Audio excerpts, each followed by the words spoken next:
물론 여긴 국민 라디오.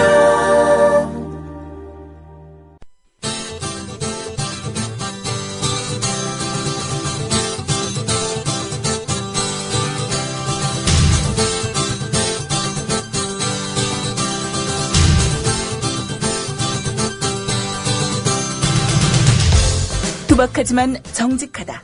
비평을 비평하는 남자 서영석. 그가 바라본 세상. 사설과 칼럼을 통해 오늘을 짚어본다. 서영석의 라디오 비평.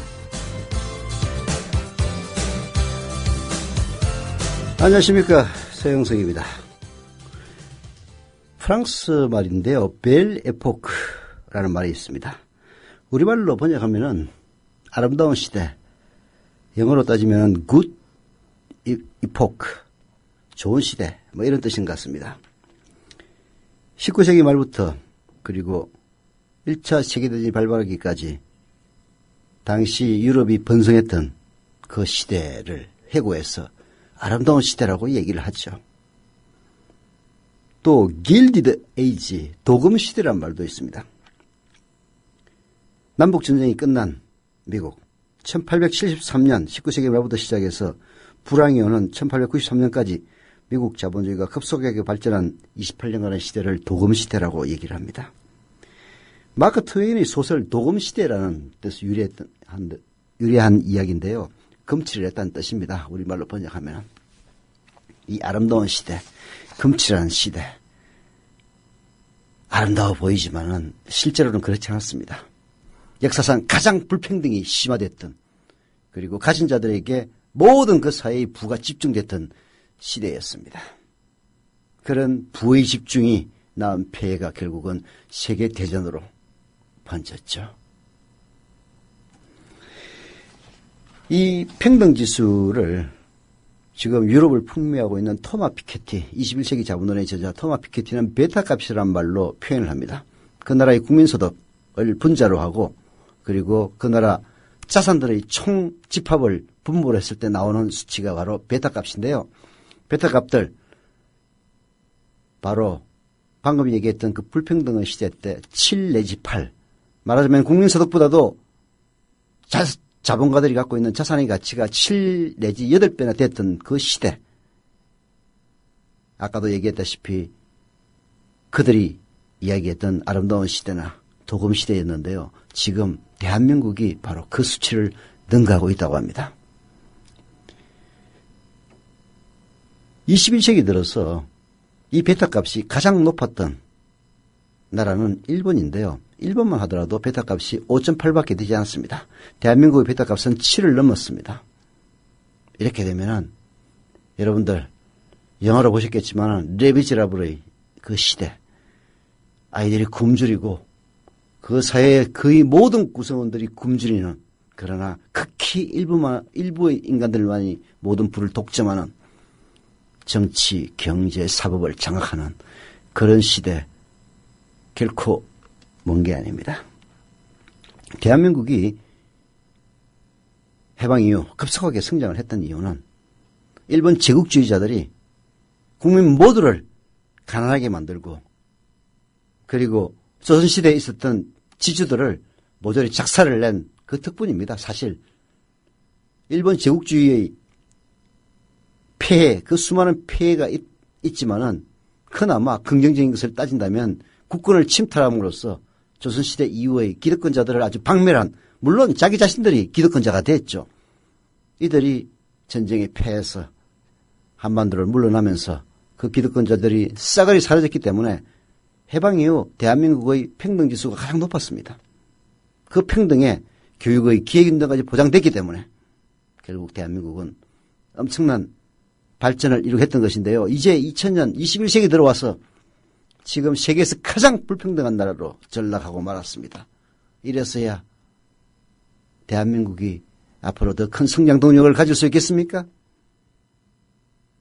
평등이야말로 가장 큰 성장 동력이라는 말, 바로 그것이 지난 대선 국면에서 박근혜의 경제민주화 복지 사기에 국민들이 걸려들 수밖에 없었던 이유이기도 합니다. 비록 대통령인 박근혜 씨는 사기를 쳤지만은 그렇다고 해서 평등이야말로 가장 우리 사회의 큰 성장 동력이라는 말 그 자체는 틀리지 않습니다.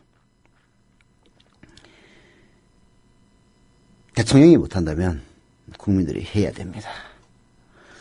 오늘 경향신문 정태인 새로운 사회를 여는 연구원 원장의 평등이야말로 성장 동력이라는 칼럼, 바로 그 부분을 지적하고 있습니다. 라디오 비평 시작합니다. 함께하고 계신 방송은 정치평론가 서영석 미디어협동조합 이사장이 진행하는 라디오 비평입니다. 지상철 조합원 신청 광고입니다. 강화대교 앞에서 개념 부부가 만드는 개념 곰탕, 연지연 곰탕. 연지연이란 가마솥의 장작불로 온종일 구워내는 곰탕을 서로 나누어 이어지는 인연이란 뜻입니다. 연지연 곰탕이 민주주의를 열망하는 조합원 여러분과 국민의 건강을 책임지겠습니다. 곰탕 포장 판매는 한 팩 800g에 7,000원이며 7팩 이상은 무료 배송으로 드립니다. 연지연 곰탕은 강화대교 입구에 위치해 있습니다. 단체 주문 예약 및 포장 주문 전화번호는 010-7252-1114, 010-7252-1114, 031-989-9968. 조합원 단체 예약은 10% 할인해드립니다.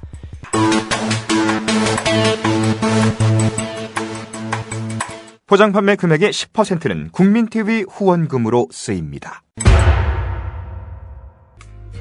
커피. 이제 아무거나 마시지 말자. 커피를 즐기는 사람들에게 질 좋은 한 잔의 커피는 하나의 권리입니다. 커피를 아는 전문가가 정성을 다한 로스팅으로 만든 제대로 된 커피. 제제 원두커피로 여러분의 권리를 누려보세요. 02-749-1002. 주소창에는 카페제제.co.kr, 그리고 검색창에는 카페제제를 검색하세요. 카페제제는 서울 용산구에 위치해 있습니다. 카페제제는 카페가 아닙니다.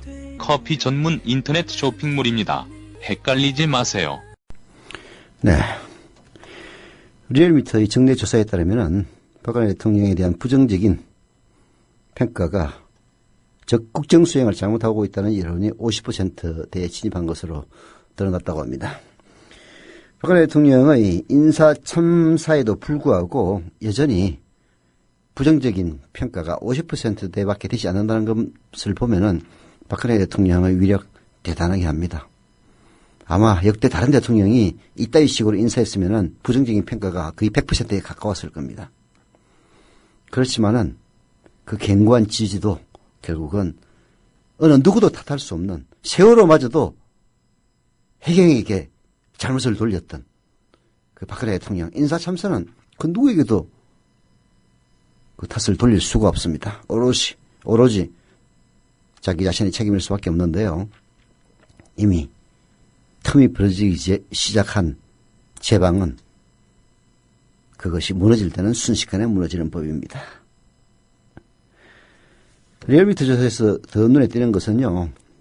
그런 박근혜 그리고 거기에 대해서 조금도 견지하지 못하는 새누리당. 그래서인지 차기 대선 주자와 관련해서 새누리당은 거의 전멸 상태에 이르고 있습니다. 박원순 서울시장이 18.5%로 3주 연속 차기 대선 주자로 1위를 차지했다는 것도 눈에 띄는 대목이고요. 그리고 문재인 의원이 15.8%로 계속 2위를 이어가고 있습니다. 정몽준 의원, 이제 의원도 아니죠. 전 의원인가요? 11%대로 3위를 차지했습니다. 새누리당 지지자들 참 괴로울 겁니다. 시장 선거에서 박원순 당시 후보에게 대패했던 그런 정몽준을 차기 대선 주자로 1위를 꼽지 않을 수밖에 없는 그것이 바로 새누리당의 현실입니다. 새누리당이 앞으로도 희망이 없는 이유도 결국은 차기에 대한 희망보다는 오히려 박근혜에 대한 지지가 더 견고하기 때문에 그 어떤 차기 주자도 박근혜와 각을 세울 수는 없고 박근혜를 견제할 수도 없고 새누리당 역시 마찬가지라는 점, 그런 것들이 이 정당이 배출할 다음 후보자들에 대한 전망을 더욱 어둡게 하는 요인이 아닌가 하는 생각이 듭니다. 예, 이 모든 것이 업보죠. 한인석 서울대 법대, 요즘은 법학전문대학원이죠. 한인석 교수가 오늘 한겨레신문에 정상의 비정상화, 비정상의 일상화죠. 그게 오히려 비정상을 정상으로 만드는 게 아니라 정상을 비정상으로 만들고 그 비정상을 일상화시키는 박근혜 대통령을 비판했습니다. 들어보시죠. 국무총리가 사표를 낸 지 2개월 만에 원점으로 회귀했다. 보따리를 싼 총리를 주저앉힌 것이 후임자를 당장 찾지 못해서라고 하니 그 유임도 임시 방편일 터다. 참으로 전례 없는 비정상적 파행이 아닐 수 없다. 창조를 표방한 정권에서 창조의 극치는 창조 경제가 아닌 창조 인사에서 가시화되고 있다. 참으로 이건 뭐 얘기하면 할수록 입이 벌어져서 말이 안 나오는 그런 지경의 인사 참사라고 아니할 수 없습니다. 박근혜의 총리 유임으로 새삼스럽게 확인한 것은 이 정권에서 국무총리란 자리가 얼마나 공기처럼 깃털처럼 무게가 없는지 확인시켜줬다는 점일 겁니다. 그동안 대독총리, 대통령의 말을 대신 읽어주는 대독총리, 그리고 대통령이 잘못하면 그 책임을 대신 뒤집어 써주는 방탄총리라는 비아냥을 받아왔어도 국정 제2인자로는 법적 후광이 사라진 것은 아니었습니다. 대한민국 헌법에 따르면요, 국무총리는 엄연히 각종 장관에 대한 인사재청권을 갖고 있고, 그리고 독립성을 지니고 있는 헌법적인 권리를 보장받은 그런 자리입니다. 그런데 2달 이상 식물총리 아래에서 국정이 돌아가는 것을 보니 그 총리라는 자리는 있어도 그만, 없어도 그만인 자리 이미 확정되어 버렸습니다. 세월호 참사에 책임지겠다며 사퇴한 총리가 유임된다면 그 책임은 도대체 어디로 간 겁니까? 그저 보따리 싸라면 싸고 풀려면 푸는 정홍원 총리의 모습에 생활한 마음까지 생길 지경이라고 한인석 교수는 지적합니다. 다음 총리 후보를 물색하느라 내부 검토한 인사가 20여 명에 달한다는데 내부 검증에서 탈락하거나 한결같이 고사한단다. 청문회 거부감 탓으로 돌리지만 단 한 명의 후보도 제시하지 못한 데는 다른 이유도 있는 성싶다. 1차적 문제는 대통령의 수첩에 있다. 그 수첩에서 골라낸 인사 중 상당수가 청문회에 이르기 전에 여론검증에서 낙마했다. 문제의 수첩은 정치인 박근혜의 수십 년의 인맥의 관계망의 압축판일 텐데 이번 인사참사는 정치인 박근혜의 인맥 내지 관계망에 중대한 하자가 있음을 시사한다. 계층과 지역에서 극히 편중된 데다 직업적으로는 육사 출신과 검사를 중용했던 1970년대식 육법당의 재현이다. 보수 세력을 포괄하고 있는 것도 아니다. 합리적인 보수가 아닌 특권적 보수, 소통 지향형 보수가 아닌 공격형, 배제형 보수만으로 돼 있다. 박근혜 이른바 수첩에 담겨있는 인재풀이라는 것은 그야말로 수준 이하, 그리고 심지어 합리적인 보수들이 보아도 이건 정말 아니다라는 그런 인사들로만 가득 채워져 있는 것 같습니다. 자, 박근혜의 수첩 인사, 그것이 한계에 부딪히면 수첩 밖으로 눈을 돌려야 정상입니다. 인사청문회가 그것을 강제하는 면도 있습니다. 청문회가 도입되고 당시 장대환 총리 후보자가 낙마하자 김대중 대통령은 당시 야당 쪽이 거절하기 어려운 인사를 내세워서 국회 동의를 얻어낸 적도 있습니다. 이와 같이 대통령의 인사권은 독단 전행의 도구가 아니라 국민 여론을 존중하고 정치권과 소통하는 자세로 신중하게 행사해야 될 권한입니다. 그런데 그런 확장형 소통을 시도조차 하지 않은 채 축소 편향의 인사만을 고집하다가 인사 참사와 파행 끝일 날이 없으니 결국은 정홍원이를 도로 총리로 기용하는 이런 해외 토픽감을 저지르고 만 겁니다. 사실 김대중 대통령 시절 장대환 총리 후보자 낙마했을 때 그것을 돌파해 나간 김대중 대통령의 리더십은 야당을 포용하는 리더십이었습니다. 영국 BBC 방송의 방송사장을 선임할 때도 마찬가지로 합니다. 방송사장 선임위원회는 반드시 만장일치를 택합니다. 만장일치하면 안 된다고 그러죠. 아마 새누리당 그야말로 60%인가 65% 이상의 찬성을 요구하는 여야가 첨예한 대립을 일으키는 사안에 대해서는 그런 식으로 만든 국회 선진화법마저 다수결의 원리를 무시한다고 자기들이 만들어 놓고 그렇게 뻔뻔스레 얘기하는 판에 만장일치라고 한다면 뒤로 자빠질 겁니다. 하지만 BBC 방송 사장 만장일치의 전통 한 번도 훼손되지 않았습니다. 그것은 그 사장을 선임할 수 있는 권한을 갖고 있는 집권 세력이 그 반대편에 서 있는 야당 세력을 항상 존중하는, 그 사람들도 반대할 수 없는 그런 사람을 사장으로 선임했기 때문에 만장일치의 전통 면면이 이어져 내려왔던 겁니다. 박근혜 대통령은 그런 전통을 받아들일 생각은 커녕 오히려 청문회 탓하고, 그 청문회법 만든 사람이 누굽니까? 바로 박근혜 대통령 아닙니까? 장관까지 확대하도록 한 것은 바로 박근혜 대통령이 야당 대표로 있었을 때인가 그 언저리입니다. 그래서 유시민 장관, 전 장관 그런 얘기 하지 않았습니까? 제가 인사청문회, 장관 인사청문회 제1호인데요. 그때 열린우리당 내부에서도 장관까지 청문회를 한다면 그게 그때 당시 한나라당의 요구였습니다. 그럼 대통령의 인사권을 침해할 우려가 있다라고 얘기를 하니까 노무현 대통령 마 해줘라. 지들이 집권하면은 사람들 찾기가 어려워서 우리들한테 사람 꼬달라고 할지도 모른다. 이런 얘기를 했답니다. 말 그대로 되고 있지 않습니까? 자기들이 장관 청문회까지 하자고 해가지고 인사청문회법을 개정해서 지금 장관 청문회 하고 있는 겁니다. 그래서 많은 장관들 낙마시켰어요. 김병준 교육부 장관 겸 교육부총리였죠, 그때는.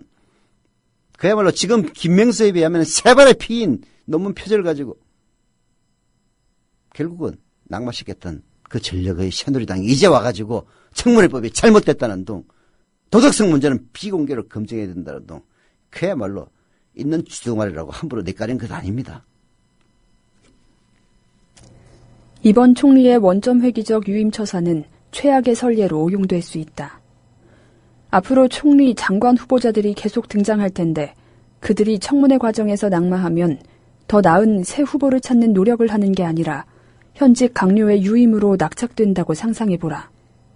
그러면 강료 교체를 통해 책임을 묻거나 행정쇄신의 전기를 마련해온 정치 관리에까지 흔들린다.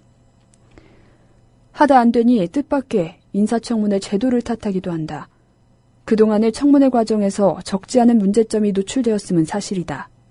전문성과 헌신성, 국민과의 소통 능력을 중심으로 심사해야 함에도 그 전 단계인 개인적 도덕성 검증에 치우친 느낌도 없지 않다. 그러나 정부 여당은 청문회 탓에 앞서 1차적인 여론 검증도 통과 못할 인물을 내놓는 인선 과정의 문제점을 자체 점검하고 개선해야 할 것이다.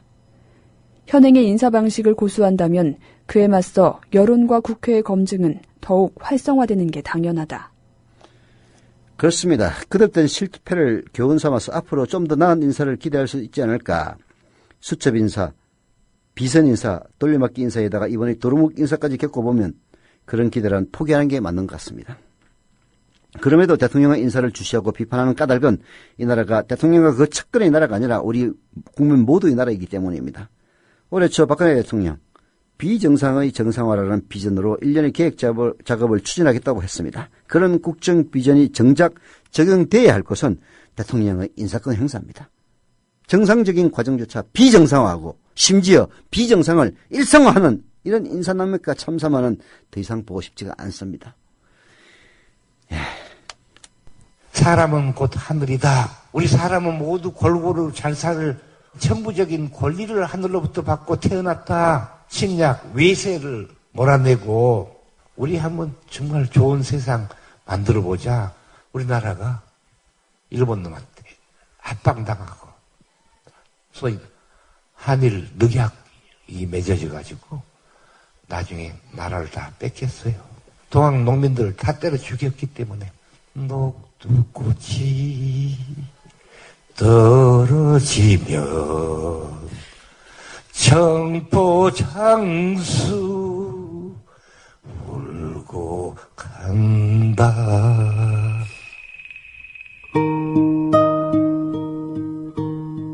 농림부 장관을 지냈던 김성훈 미디어 협동조합 초대 이사장의 말이었습니다. 미완으로 끝난 동학농민운동. 그러나 아직 끝나지 않았습니다. 미디어 협동조합 건설로 맥을 이어갈 수 있습니다. 정의롭고 평화로운 세상을 갈망하는 민주 시민의 꿈. 미디어 협동조합 건설로 연글고 있습니다. 국민점TV에 접속하셔서 조합원 가입하기를 클릭하심으로 동참해 주십시오. 좌절하기엔 아직 이릅니다.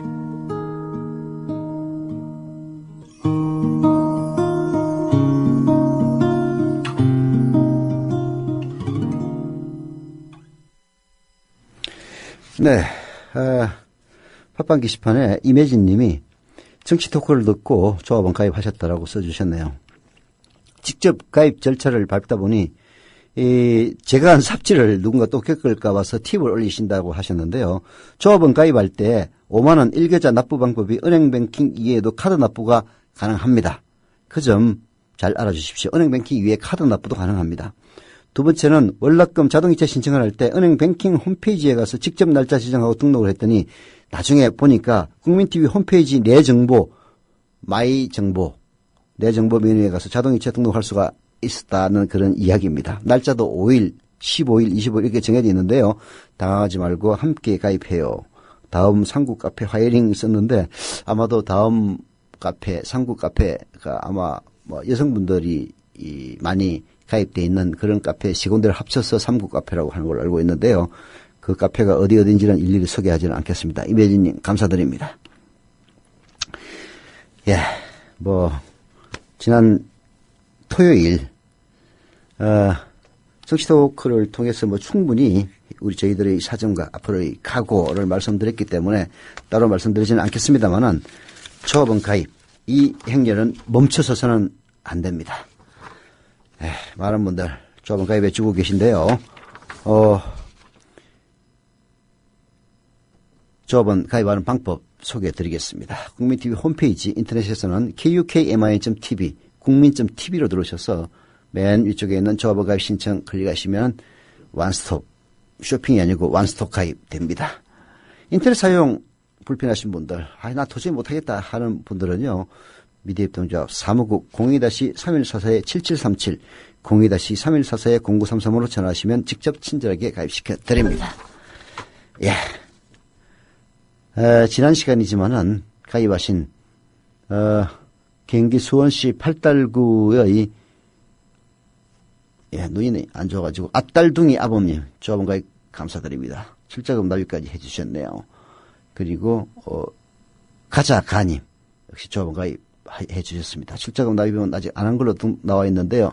가입도 출자금 납입도 조속해 주시기를 부탁드리겠습니다. 자, 이번에는 김명수에 대한 이야기 또 해야 될 것 같은데요. 김명수 교육부 장관 후보자 정말 해도 너무하다 하는 그런 생각이 들었습니다. 논문을 쓰거나 강연을 할 때 다 그 원고를 써주는 것도 대학원생들 참나.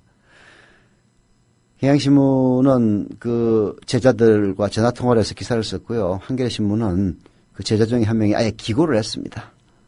저는 김명수를 보면서 대한민국의 이른바 정치 교수들이 다 그렇지 않느냐 하는 그런 생각이 듭니다.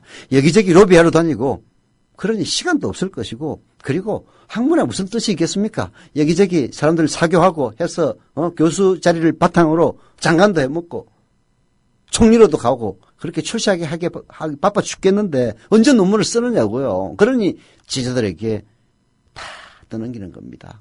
그런데 또 대한민국 규정이 교수사의 규정이 전임 강사에서 조교수, 부교수, 교수로 승진하려면은 또 논문을 실적이 있어야 되니까 결국은 제자들 논문에다가 자기 이름을 제1저자로 올리는 그런 만행들을 저지르는 것이고 제1저자로 올려놓으니까 어쩔 수 없이 돈 받아서 그리고 사실 양심 있는 교수라면은 그 돈 형식적으로는 자기가 받을 수밖에 없겠지만은 그 실제 논문을 쓴 제자에게 돈을 주는 게 맞습니다. 그런데 공부는 안 하면서 남은 논문 뺏어가지고 그렇게 해서 실적을 쌓아서 그리고 장관 총리하겠다는 그런 사람이 욕심은 또 얼마나 많겠습니까? 돈 타 차이야 입맛이 폭격한 겁니다. 그야말로 대한민국 교수들의 총체적인 비리 백화점이 김명수 교육부 장관 후보자가 아닌가 하는 생각이 드는데요. 그런 인간을 계속 교육부 장관으로 밀어붙이겠다는 박근혜 대통령을 보면은 이건 어찌 보면 불쌍하기도 하고 저런 IQ를 가지고 어떻게 막중한 대통령 자리를 수행하려고 하는 것인지 안쓰럽기까지 합니다. 한겨레신문 오늘 사설 대통령의 판단력을 의심케 하는 교육부 장관 후보라는 제목의 사설을 통해서 그 점을 지적하고 있네요. 김명수 사회부총리 겸 교육부 장관 후보자의 의혹은 까도 끝이 없는 양파와 같다. 마침내 자신이 수장을 맡으려는 교육부를 속인 혐의까지 드러났다. 김 후보자는 2003년과 2004년 두 차례에 걸쳐 교육부의 용역을 받아 보고서를 제출했는데 두 보고서가 사실상 같은 내용이다.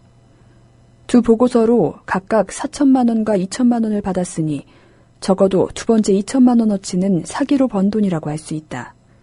무슨 낯으로 용역을 준 교육부 공무원을 만나려고 하는지 궁금하다. 기가 차죠. 예. 똑같은 보고서 내가지고 처음에는 4천만 원 받아먹고 두 번째는 2천만 원 받아먹었습니다. 아니 뭐 처음에 낸 보고서도 자기가 썼을까 의심이 갑니다만은 두 번째 낸 보고서는 그야말로 사기라고 볼 수밖에 없습니다. 그 작년에 낸 보고서 가지고 또 2천만 원을 또 타먹은 것 아닙니까? 바로 교육부를 상대로 사기를 친 사람이 김명수입니다. 그런 사람이 교육부 장관이 되겠다는 게 말이 됩니까? 아무리 박근혜 대한민국이 뒤로 자빠지게 만드는 해외 토픽의 나라를 하더라도 말입니다. 김명수 후보자는 내정 발표 이후 거의 매일 비리 의혹이 쏟아지고 있습니다. 그동안 제기된 것만 해도 30가지가 넘습니다. 그 수법도 하나같이 절묘합니다. 제자가 쓴 학위 논문을 자신의 이름으로 발표하기, 제자 논문으로 연구비 타내기, 자기 논문을 복제해서 재소행하기, 연구업적 부풀리기, 허위 경력 기재하기, 수상한 사교육업체 주식 보유하기. 참 인간이 칠 수 있는 온갖 수법은 다 친 듯한 그런 느낌이 듭니다. 우리나라의 고위공직자 인사청문 제도가 처음 도입된 게 2000년이다. 지난 14년 동안 어느 장관 후보자가 김 후보자만큼 양적으로나 질적으로 심각한 수준의 문제를 안고 있었는지 전례를 찾아보기 힘들다. 이 정도면 장관의 자격을 따질 게 아니라 범죄에 해당하지 않는지 법의 잣대를 들이대야 할 판이다. 지금 김 후보자에게 어울리는 자리는 청문회가 아니라 법정이다. 정말로 그 얘기가 맞는 것 같습니다. 김명수가 앉아야 될 자리는 청문회장이 아니라 법정입니다. 법정. 김명수가 감히 앉아야 되는 자리는 교육부자 최고수장입니다. 김명수가 아이들에게 썩이지 마라 정직하라고 얘기한다면 자기의 행위로 볼 때 정말 웃음거리 되지 않겠습니까? 게다가 교육부 장관은 노동, 복지, 여성 등 사회 분야를 총괄하는 사회부총리도 기능하도록 해야 한다는 게 바로 정부의 생각입니다. 우리 사회 전반의 갈등을 조정하고 통합을 이끌어내야 되는 막중한 책임 있는 자리입니다. 이해가 충돌하는 집단이 통합에 동의하려면 도덕적 성복이 우선해야 됩니다. 그런데 이따위 김명수 같은 인간을 교육부 장관으로 앉혀놓는다면 어느 누가 김명수 말에 다소곳이 귀를 기울이겠습니까? 썩으라는 이 사기꾼. 그리고 그렇게 얘기하지 않겠습니까? 그럼에도 불구하고 김명수 후보자는 침묵하고 있습니다. 처음에는 몇 가지 변명이라도 늘어놓다가 이제 그마저도 간뒀습니다. 아마 입이 수백 개라도 할 말이 없었을 겁니다. 총리와 달리 부총리와 장관은 국회 청문회 보고서가 채택되지 않더라도 임명할 수 있다는 점을 이용해 그야말로 눈치고 가리는 그런 모양입니다. 하지만 사상 최대 규모라는 730 재보선이 딱 한 달 앞으로 다가왔습니다. 김명수에 대한 청문회는 다음 달 9일 열립니다. 청와대와 새누리당이 먼저 걱정해야 될 사안이겠습니다만은 김명수 같은 인간을 그대로 끌고 간다면 그야말로 인명권자인 박근혜의 판단력, 그 판단력을 의심하는 소리, 박근혜가 과연 제정신을 갖고 있는 것인지 그런 소리가 더욱 커질 것이고 730 재보선은 어떤 명약을 내놓는다 하더라도 결국은 새누리당 박살날 겁니다. 예.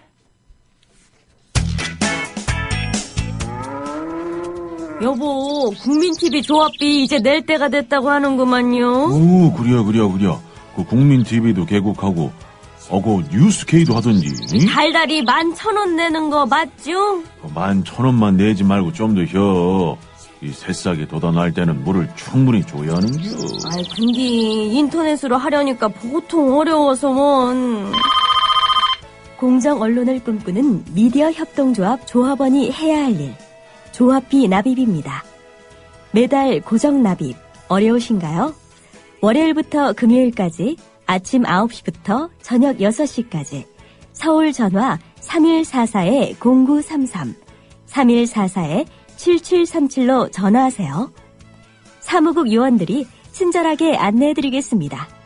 서울 전화 3144-0933 또는 3144-7737. 여기는 진짜 언론, 미디어 협동조합입니다.